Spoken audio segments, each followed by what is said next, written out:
Vamos começar nossa aula 2. Seja bem-vindo, então. Se você não viu a aula um, esse curso trata-se de Química Analítica 1 para graduação, cursos que levam a Química Analítica como matéria. Então, se você está com dificuldade, não está entendendo o que está sendo passado em sala, esse curso veio para te ajudar e para complementar o conteúdo que você está aprendendo na faculdade, tá? Essa é a aula 2. Vamos falar de soluções e eu pretendo não me estender, essa aula tem que ser um pouco mais curta para não ficar cansativo demais. Falando de soluções, para falar de soluções eu tenho que falar de mistura, que é a mescla de duas ou mais substâncias, que temos vários exemplos disso, que, por exemplo, sal e água, granito, ar, leite, óleo, gasolina e ouro. Portanto, para uma pessoa leiga que não conhece de química, não sabe de química, se você apontar para a pessoa falar quais são os três estados da matéria, a pessoa vai saber que existem pelo menos três: sólido, líquido e gasoso. Mas nós, cientistas, estudantes da área de exatas, sabemos que existem mais de três.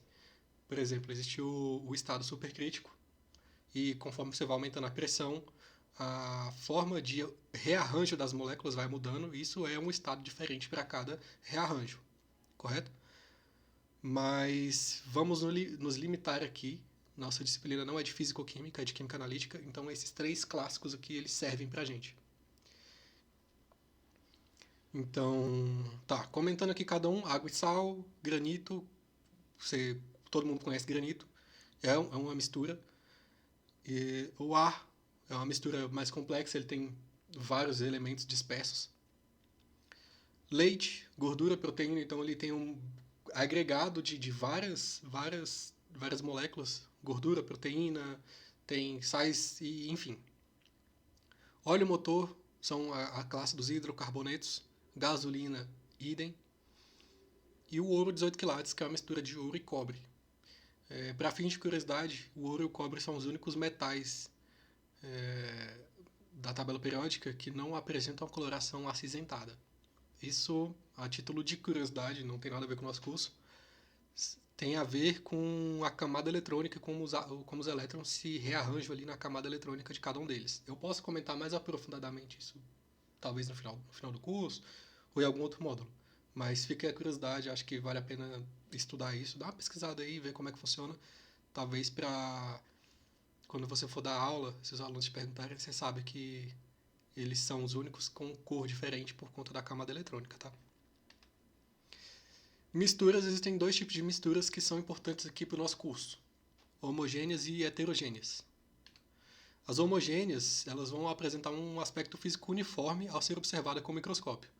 E aí, o que que isso quer dizer? Vamos fazer uma ligação lá com a primeira aula. Quando você observa alguma coisa e fala o que está acontecendo ali, você está fazendo uma análise que não é quantitativa, ela é qualitativa. Você está vendo a qualidade. Então, aspecto físico uniforme. Ok. Muito porém, presta atenção. Se eu pegar uma amostra de sorvete e falar para você, observe isso aqui e me fala qual que é o estado dessa mistura aqui. Se ela é homogênea ou heterogênea. Se você se fixar somente essa parte aqui de que ela apresenta aspecto físico uniforme ao ser observada, você vai olhar para um sorvete e vai falar, ele é homogêneo. Parece uma coisa só quando eu vejo. Mas aí tem esse detalhe aqui que é ao ser observado com o microscópio. Se você tacar o microscópio, se você pegar o sorvete e tacar no microscópio, você vai ver que a amostra dele ela é diferente para cada ponto que você observar. Porque o sorvete é uma emulsão. É basicamente gordura e água. Então, gordura e água não é para se misturar. Já começa daí, você já tinha que saber isso. Mas quando você adiciona movimentos mecânicos ali, bota, por exemplo, dentro de uma batedeira, ela tem energia suficiente para fazer a gordura se, se, se repartir em pedaços tão pequenos que ela começa a conseguir se misturar, bem entre aspas, assim, se misturar com a água, mas ela não fica realmente misturada. Ela vai ser uma mistura heterogênea, tá? Então tem que observar isso. Se você botar no microscópio, você vai ver que está igual. então é homogênea. Se você botar no microscópio, tá diferente, é heterogêneo. E isso implica o quê? Que o granito, ele é heterogêneo, o leite é heterogêneo, o sangue também é heterogêneo, e água com areia já é macroscópico, você consegue ver a olho nu que é heterogêneo. Certo? Então, acho que tem que ficar bem claro isso aqui, porque quando chegar no exercício que pedir para você falar qual que é heterogêneo e qual que é homogênea, você tem que saber de cabeça. Isso daqui é o básico. Não tem que estar consultando material para saber quais são as misturas homogêneas e heterogêneas, tá? Isso aqui já é bem introdutório do curso, é uma parte bem básica. Eu estou passando aqui, mas assim, faça um mapa mental e coloque isso nas suas anotações. Porém, você tem que saber de cabeça. Com o tempo você vai acabar decorando isso aqui. As misturas homogêneas podem ser chamadas de soluções. Ok. E o que é que compõe uma solução? Solução ela é composta de solvente e soluto. O solvente ele tem que estar em maior quantidade e o soluto em menor quantidade. Por exemplo, água e sal. Pega uma colher de sal e joga num copo de água. O que é que tem mais? Tem água ou tem sal? Ah, professor, mas eu peguei 10 kg de sal e joguei num copo d'água. Pô, aí, né, me ajuda a te ajudar. Você não está pensando como um cientista aqui. Ou se você pegar e jogar uma garrafa d'água num salar, o máximo que você vai fazer é hidratar o sal, tá? Mas o soluto tem que estar em menor quantidade, o solvente em maior quantidade. Ok. Por exemplo, 1 grama de açúcar em 1 litro d'água. Você dissolveu a grama de açúcar em 1 litro d'água, ok? Você quase não vai perceber isso. Acho que dependendo do paladar que você tem, você não vai conseguir nem sentir que a água ficou adocicada. Mas o açúcar é o soluto, a água é o solvente. A água é solvente universal, a título de curiosidade. Tá? É uma informação que você tem que saber desde o ensino médio, até porque você fez um Enem, um vestibular para estar fazendo o curso que você faz hoje. Mas caso você tivesse esquecido, eu estou te lembrando. Classificação quanto ao tipo de partícula. Então a gente vai ter uma solução, que é uma mistura. Aí a mistura pode ser homogênea ou heterogênea. Dentro da mistura heterogênea, a gente vai ter o solvente e o soluto. E a mistura heterogênea ela pode ser classificada como molecular ou iônica. O que seria a molecular? A molecular é quando realmente as moléculas se dispersam. Ela é uma mistura homogênea, mas as moléculas se dispersaram. Como pode isso? Por exemplo, o açúcar na água. O açúcar não deixou de ser açúcar, ele ainda é açúcar. Mas ele está disperso em forma de molécula. Muito pequeno. No microscópio você não vai conseguir ver isso.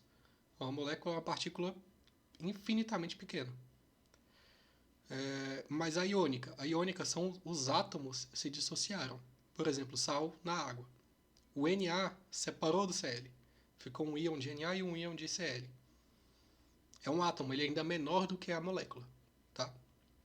Então, você vai ter essas duas classificações aí. Molecular e iônica. É importante saber porque tem métodos de separação diferentes para cada um. Tá? Tanto que sal e água é um dos mais difíceis de separar. Você tem que usar filtros de, de carbono para poder separar isso, porque são os íons são infinitamente pequenos, são átomos. Para você separar um átomo assim com um filtro, com uma rede, tem que ser uma rede molecular. Então, tem diferença no tratamento e isso vai implicar também lá na frente quando você for trabalhar ou fazer os exercícios da sua disciplina. É importante estar com isso aqui realmente bem fixado. Talvez, novamente, talvez o mapa mental ajude. Eu sei que eu estou sendo um pouco prolixo aqui, mas é importante fixar esse conteúdo na sua cabeça aí. A solubilidade. Então, cada soluto e solvente vai ter uma solubilidade limite.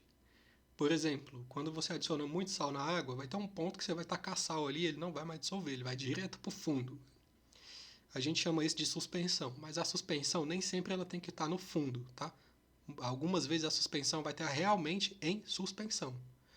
O sal na água, ele decanta, ele vai para o fundo, ele precipita, na verdade, mas existem partículas que ficam suspensas, e o suspenso que eu falo não é boiando, ele pode estar no meio da água, né? Um exemplo disso é piscina. Se você vê uma piscina e a água está turva, se a água está turva é porque tem suspensão. Se tem suspensão é porque já passou o limite de solubilidade. E isso quer dizer que a água está suja.